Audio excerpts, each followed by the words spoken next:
Hello friends, આજે હું તમારી સાથે શેર કરીશ ટામેટા ઢોસા અને તેની સાથે ખવાતી કરા ચટણીની રેસિપી. તો સૌથી પહેલાં અહીંયા મેં 4 મીડિયમ સાઇઝના ટામેટા લઈ લીધા છે. તેને આપણે આ રીતે કટ કરી દેવાના છે અને કટ કર્યા પછી તેને ઝીણા ઝીણા સમારી નાખવાના છે. મોટી સાઇઝ રાખશો તો પણ વાંધો નથી, કેમ કે આને આપણે ગ્રાઇન્ડ જ કરવાના છે. મિક્સર જારની અંદર ચોપ કરેલા ટામેટો એડ કરી દેવાના છે. ત્યાર પછી અહીંયા પલાળેલા લાલ મરચાં છે એ એડ કરી દેવાના છે. લસણ એડ કરીને આ બધું જ બરાબર ગ્રાઇન્ડ કરી દેવાનું છે અને ફાઇન પેસ્ટ બનાવીને રેડી કરવાની છે. તેની અંદર હવે 1 કપ જેટલી સૂજી નાખવાની છે, અડધો કપ જેટલો ચોખાનો લોટ એડ કરવાનો છે અને 1 કપ જેટલું પાણી એડ કરીને 1 ચમચી મીઠું એડ કરવાનું છે અને બધું જ બરાબર ગ્રાઇન્ડ કરીને ફાઇન પેસ્ટ બનાવીને રેડી કરી દેવાની છે.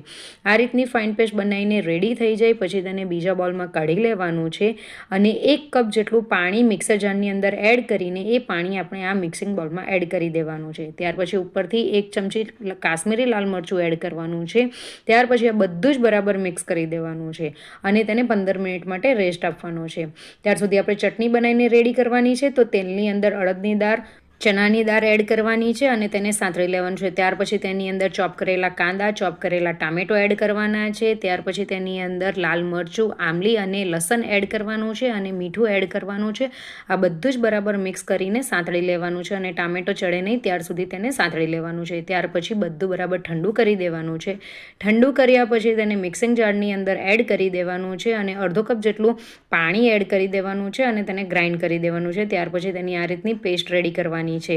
ત્યાર પછી તેની ઉપર વઘાર કરવા માટે અહીંયા તેલ એડ કરવાનું છે. તેની અંદર રાઈ, લાલ મરચું, લીમડાના પાન એડ કરીને બધો જ વઘાર આની ઉપર એડ કરી દેવાનો છે અને ચટણીની ઉપર આ વઘાર એડ કર્યા પછી બધું બરાબર મિક્સ કરી દેવાનું છે. ચટણી અહીંયા રેડી છે. ત્યાર પછી 15થી 20 મિનિટ પછી આપણે જોશું તો આપણું બેટર આ રીતનું છે. આ રીતનું થિકનેસ હોવી જોઈએ, ન વધારે જાડું કે ન વધારે પતલું. ત્યાર પછી તેની અંદર ચોપ કરેલા કાંદા અને ચોપ કરેલા કોથમીરના પાન એડ કરીને બધું બરાબર મિક્સ કરી દેવાનું છે. થોડું વધારે મને જાડું લાગ્યું પેસ્ટ એટલે તેની અંદર થોડું પાણી એડ કર્યું છે અને ત્યાર પછી તેની અંદર જીરું એડ કરી દીધું છે અને મિક્સ કરી દીધું છે.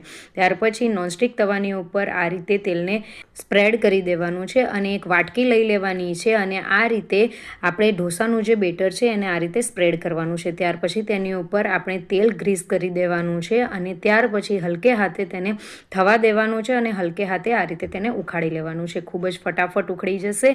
ફ્રેન્ડ્સ, આ જે ઢોસાનું બેટર છે એ આ રીતનું ઢીલું જ હોવું જોઈએ અને આ ઢોસાને તમે કરા ચટણીની સાથે સર્વ કરી શકો છો. જો તમને મારી રેસિપી ગમી હોય તો રેસિપીને લાઇક, શેર અને કમેન્ટ કરજો અને ચેનલને જરૂરથી સબસ્ક્રાઈબ કરજો. બાય.